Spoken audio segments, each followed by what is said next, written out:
Al Udeid Air Base is the largest U.S. air base in the Middle East, with 10,000 troops estimated to be stationed there. The base is also host to U.S. Central Command's regional headquarters and command facilities for special forces. The report comes after Qatari authorities temporarily suspended air traffic in the country's airspace. Let's go right to our chief foreign correspondent, Ian Pannell, in Tel Aviv. Ian, what do we know so far? Yeah, I mean, the reality is, in terms of facts, we know very little, but there are multiple reports out there. The facts are that Qatar closed its airspace. The facts are also that the U.S. Embassy advised U.S. citizens to stay indoors. There was also a warning to British citizens there as well. The UAE also reportedly closing its airspace amid the increased reports of a potential threat against the Al Udeid airbase. And as you say, this is the largest airbase for the Middle East in the region.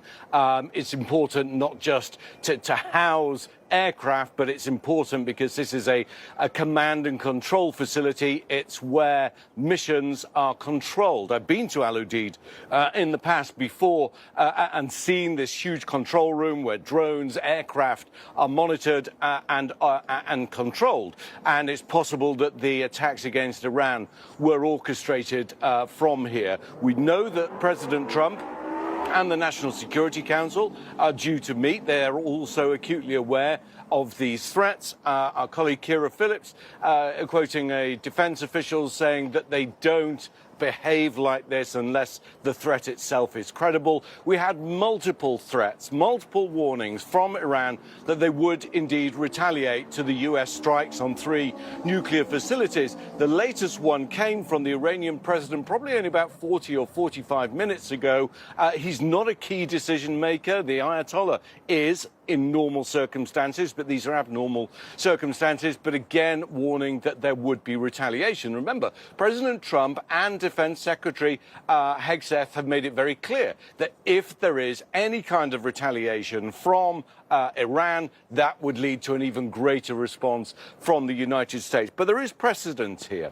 Remember the former head of the Iranian Revolutionary Guard Corps, General Soleimani. He was assassinated back in 2020 under the first President Trump's first term in office.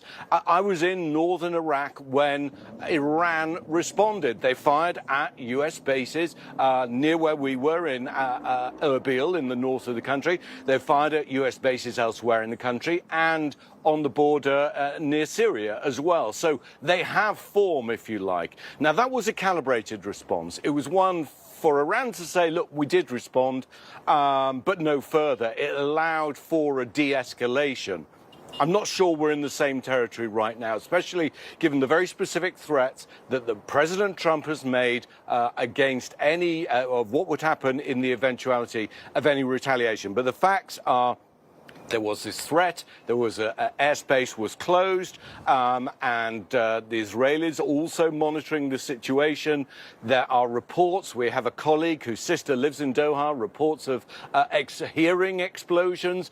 But we're in this very foggy situation at the moment. We just need to take a breath and look at what possibly could have happened and wait until we get facts issued from the Pentagon and from the White House and potentially from Qatari officials. Sorry, just one other thing worth adding. Of course, you know, these bases have sophisticated air defense of their own, but Qatar also has sophisticated air defense. It has the U.S. Patriot and THAAD missile systems, some of which are being used here in Israel as Iran attacks. So it's possible when people say they've heard explosions that these are intercepts. So at the moment, I think we just need to take our time, deep breath time, and wait and see exactly what's happened. And Ian, it does sound like the Iranians are now calling this operation Enunciate.